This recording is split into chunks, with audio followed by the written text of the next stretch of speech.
రాష్ట్రంలో బీజేపీ పాలన పోయి పేదలకు పట్టాలిచ్చే ప్రభుత్వం వచ్చిందని మంత్రి లోకేష్ అన్నారు. మంగళగిరి నియోజకవర్గంలో మన ఇల్లు మన లోకేష్ కార్యక్రమానికి ఆయన శ్రీకారం చుట్టారు. ఈ సందర్భంగా లోకేష్ మాట్లాడుతూ నేను ప్రజలకు ఇచ్చిన హామీ ప్రధానంగా మంగళగిరిలోకి వచ్చేగల వేలాది మంది దశాబ్దాలుగా ఒక ప్రాంతంలో నివసిస్తాం జరుగుతుంది. వాళ్ళందరూ కోరింది ఒకటే, మళ్ళీ మీరు వేరే ప్రాంతాల్లో మమ్మల్ని తరలిస్తే మళ్ళీ మేము అక్కడ ఇల్లు కట్టుకోవాలా, అంతేకాకుండా అక్కడికి వెళ్లాలన్నా రావాలన్నా ఇబ్బంది పడుతున్నాం, మేము ఎక్కడ నివసిస్తున్నాం అదే రెగ్యులరైజ్ చేయండి మాకు అని పదే పదే వాళ్ళని కోరటం జరిగింది. నేను ఆనాడే చెప్పా, గౌరవంగా బట్టలు పెట్టి పట్టాలు ఇస్తానని హామీ ఇస్తాం జరిగింది. కూటమి ప్రభుత్వం ఏర్పడిన మొదటి 10 నెలల్లో మంగళగిరి నియోజకవర్గంలో సుమారుగా 3,000 పట్టాలు మొదటి విడతలో అందజేస్తాం జరుగుతుంది. మీరందరూ ఒక్కసారి చూస్తే 2019 నుంచి నేను ఇక్కడ మంగళగిరిలో పోటీ చేశాను. 5,300 ఓట్ల మెజారిటీతో ఓడిపోతాం జరిగింది. మొదటి రోజు బాధ కలిగింది, కానీ రెండో రోజు నుంచి నాకు కసి పెరిగింది. ఓడిపోయిన దగ్గరనే కష్టపడాలి, ప్రజల మనసు తిరిగి గెలుచుకోవాలి, ప్రజల కోసం అహర్నిశలు సేవ చేయాలి లక్ష్యంతో నేను పనిచేస్తాం జరిగింది. 2019 నుంచి 24 వరకు సొంత నిధులు ఖర్చు పెట్టి దాదాపు 26 సంక్షేమ అభివృద్ధి కార్యక్రమాలు మంగళగిరి ప్రజల కోసం నేను చేస్తాం జరిగింది. ఒక పక్కన వాళ్ళ ఆరోగ్యం కానివ్వండి, దాని ఆరోగ్యం కోసం ఎన్టీఆర్ సంజీవిని పేరుతో తాడిపల్లిలో క్లినిక్, మంగళగిరిలో క్లినిక్, దుగ్గిరాలకి ఒక మొబైల్ క్లినిక్ కూడా నేను ఏర్పాటు చేస్తాం. దాంట్లో ఉచితంగా మందులు ఇప్పుడు కూడా అందజేస్తున్నాం. ఊర్లో ఎవరైనా పెళ్లి జరిగితే వాళ్ళకి బట్టలు పెట్టే బాధ్యత మేము తీసుకున్నాం. ఇంతేకాకుండా గత ప్రభుత్వం తాగునీరు కనీసం వాటర్ ట్యాంకర్ ఇచ్చే పరిస్థితి లేకుండా పోయింది. వాటర్ ట్యాంకర్లు పెట్టి ఉచితంగా నీరు కూడా అందిస్తాం జరిగింది. వర్షాకాలం వస్తే కొన్ని ఏరియాలో గత ప్రభుత్వం కొంచెం డస్ట్ వేసేదానికి లేదంటే గ్రావెల్ పోసేదానికి కూడా ఇబ్బంది పడితే అది కూడా చేస్తాం జరిగింది. కోవిడ్ వచ్చినప్పుడు ఆక్సిజన్ అందజేస్తాం, టెలిమెడిసిన్ కానివ్వండి, ఇదంతా చేసుకుంటా వచ్చాం. ఇట్లా 26 సంక్షేమ అభివృద్ధి కార్యక్రమాలు చేస్తాం జరిగింది. అన్నట్టు స్పోర్ట్స్ పెద్ద ఎత్తున మంగళగిరి ప్రీమియర్ లీగ్తో చేస్తాం జరిగింది. 3 రౌండ్లు చేశాం. ప్రతి గ్రామానికి ఒక కిట్ ఇచ్చి పిల్లల్లో పోటీతత్వం పెంచి ఎక్కువ ఒక ప్రీమియర్ లీగ్ ఏర్పాటు చేయాలని చేశాం. అంతేకాకుండా ఒక ప్లే గ్రౌండే ఏర్పాటు చేసి ప్రాక్టీస్ కానీ ట్రైనింగ్ కూడా ఆనాడు ఏర్పాటు చేస్తాం జరిగింది. ఇట్లా 26 కార్యక్రమాలు గతంలో చేశాం.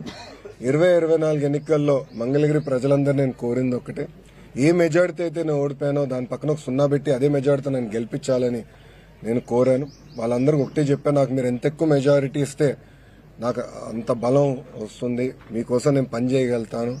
అవసరమైతే అటు ముఖ్యమంత్రి గారితో ఇటు పవన్ అంతా కూడా నేను పోరాడి నిధులు తీసుకొచ్చి అభివృద్ధి చేస్తానని హామీ ఇస్తాం జరిగింది. ఎవరు ఊహించిన విధంగా ఆంధ్ర రాష్ట్ర చరిత్ర తిరిగి రాసింది మంగళగిరి నియోజకవర్గం. మొన్న ఎన్నికల్లో ఆంధ్ర రాష్ట్ర చరిత్రలోనే ఎప్పుడు రాని విధంగా 3 నియోజకవర్గాల మెజారిటీలు వచ్చినాయి. మొదటిది గాజువాక నియోజకవర్గం, రెండోది భీమిలి నియోజకవర్గం, మూడోది మంగళగిరి నియోజకవర్గం. సో 91,000 పైచిలక మెజారిటీతో ప్రజలు నన్ను ఆశీర్వదించి దీవించి నన్ను గెలిపించారు. సో నా పైన ఆ మెజారిటీ వల్ల బాధ్యత పెరిగింది, పనిచేయాలన్న కసి పెరిగింది. సో మేము కూడా ఇప్పుడు అనేక కార్యక్రమాలకి శ్రీకారం చుట్టాం. మొదటిది మీరు చూస్తే స్వచ్ఛ మంగళగిరి పేరుతో భారతదేశంలోని అన్ని కార్పొరేషన్లో స్వచ్ఛతలో మంగళగిరి నంబర్ 1 నిలబడాల లక్ష్యంతో మేము పనిచేస్తున్నాం. అంతేకాకుండా పార్కులు కానివ్వండి, ప్లే గ్రౌండ్లు కానివ్వండి, రైతు బజార్లు కానివ్వండి, భూగర్భ డ్రైనేజ్, భూగర్భ వాటర్, భూగర్భ గ్యాస్, భూగర్భ విద్యుత్ కూడా అందజేసడానికి ప్రాజెక్ట్ రెడీ అయింది. మే జూన్ మాసం నుంచి ఆ కార్యక్రమం కూడా మేము ప్రారంభించబోతున్నాం. దాంతోపాటు శ్మశానాల అభివృద్ధి కూడా ఒక కార్యక్రమంగా తీసుకున్నాం. ఆంధ్ర రాష్ట్రంలోనే మోడర్న్ రైతు బజార్ మంగళగిరి నియోజకవర్గాల్లో కట్టేదానికి ఆల్రెడీ ప్లాన్స్ అని రెడీ చేసుకున్నాం. ఆ పనులు కూడా త్వరలో ప్రారంభించబోతున్నాం. ఇక్కడ లక్ష్మీ నరసింహస్వామి గుడి కూడా ఆధునీకరణ చేసేదానికి కూడా అనేక డిజైన్స్ అన్ని ఇప్పుడు ఫైనలైజ్ కూడా మేము చేస్తాం జరిగింది. ఇక్కడ శ్రీనివాస్ అన్న ఉన్నారు, ఏపీఎస్ ఎంఐడిసి చైర్మన్ గా ఆయన కూడా ఉన్నారు. మంగళగిరి ప్రజల కళ 100 పడకల ప్రభుత్వ ఆసుపత్రి, అది కూడా మొన్న శాంక్షన్ చేయించుకుని క్యాబినెట్లో ఏకంగా దాన్ని కూడా త్వరలో శంకుస్థాపన అయిపోతున్నాం. కేవలం ఒక ప్రభుత్వ హాస్పిటల్గా మేము అది భావించట్లేదు, ఒక మోడర్న్ హాస్పిటల్గా ఏదైతే ఇతర దేశాల్లో ఒక బాంబేలోనో లేదంటే ఒక హైదరాబాద్లో ఎట్లయితే మోడర్న్ హాస్పిటల్ చూస్తామో, జోనింగ్ ఎట్లా జరుగుతుందో అది మైండ్లో పెట్టుకుని ఆ లేఅవుట్ల పైన దాదాపు ఒక 5-6 సార్లు మేము కూర్చుని ఒక్కొక్కటి రివ్యూ చేసుకుని కూడా చేస్తాం జరిగింది. సో ఇట్లా సుమారుగా ఒక 50 కార్యక్రమాలు అంటే అభివృద్ధి కార్యక్రమాలు ఎన్డీఏ ప్రభుత్వం ఇక్కడ మంగళగిరి నియోజకవర్గం కోసం ప్రత్యేకంగా చేస్తాం జరుగుతుంది. ఇది కేవలం ప్రభుత్వ నిధులపైనే కాదు, ఒక సిఎస్ఆర్ నిధులు అవచ్చు, లేదంటే లోకల్గా ఉన్న దాతలతో కావచ్చు, వాళ్ళందరితో చర్చించి మాట్లాడిన తర్వాతనే మేము నిర్ణయం తీసుకుంటున్నాం. మంగళగిరి అంటే చేనేత, చేనేత అంటే మంగళగిరి.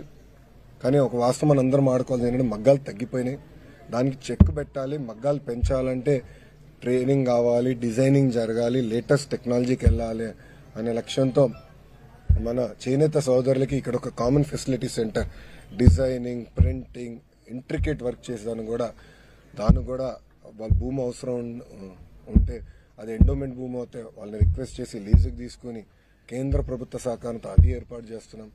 ఇక్కడ మాకు స్వర్ణకారులు కూడా ఎక్కువ శాతం మంది ఉన్నారు, వాళ్ళ కోసం ప్రత్యేకంగా జెమ్స్ అండ్ జ్యువెలరీ పార్క్ కోసం డిజైన్ చేస్తున్నాం. అంటే డిజైనింగ్ కానివ్వండి, మ్యానుఫ్యాక్చరింగ్, రీటైలింగ్, ఈ మూడు ఒక 75 ఎకరాలు ఇంటిగ్రేటెడ్ పార్క్ కింద చేయాలని లక్ష్యంతో, అక్కడ ఎక్కువ శాతం స్థానికులకు అవకాశం కల్పించాలనే లక్ష్యంతో ఎన్డీఏ ప్రభుత్వం పనిచేస్తుందని మంగళగిరి ప్రజలందరికీ తెలుపుకుంటూ, నా పైన మీరందరూ ఒక పవిత్రమైన బాధ్యత పెట్టారు. ఆ బాధ్యతతో నేను పనిచేస్తున్నాను.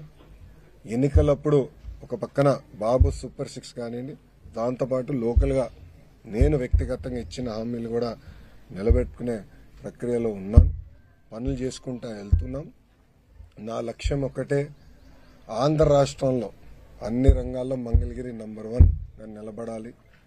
ఒక పక్క వ్యాపార రీత్యా కానివ్వండి, పేదరికం నిర్మూలన కానివ్వండి, సోషల్ ఇన్ఫ్రాస్ట్రక్చర్ కానీ, హార్డ్ ఇన్ఫ్రాస్ట్రక్చర్ కానీ అన్ని రంగాల్లో మంగళగిరి అగ్రస్థానంలో ఉండాల లక్ష్యంతో ఒక శాసనసభ్యుడిగా నేను ఇక్కడ పనిచేస్తాం జరుగుతుంది. గౌరవ ముఖ్యమంత్రి గారిని ఒకటే చెప్పా, ఎట్లయితే ఒక కుప్పం, ఒక హిందూపూర్ తెలుగుదేశం పార్టీ కంచుకోటగా ఉంటుందో, మంగళగిరి అట్లా తెలుగుదేశం పార్టీ కంచుకోటగా తీర్చిదిద్దే బాధ్యత ఒక కార్యకర్తగా నేను తీసుకుంటానని గౌరవ ముఖ్యమంత్రి గారికి నేను గతంలో హామీ ఇచ్చాను. ఆ దిశగా అహర్నిశలు నేను కష్టపడి మంగళగిరి ప్రజలు కలుసుకున్నా, వాళ్ళకున్న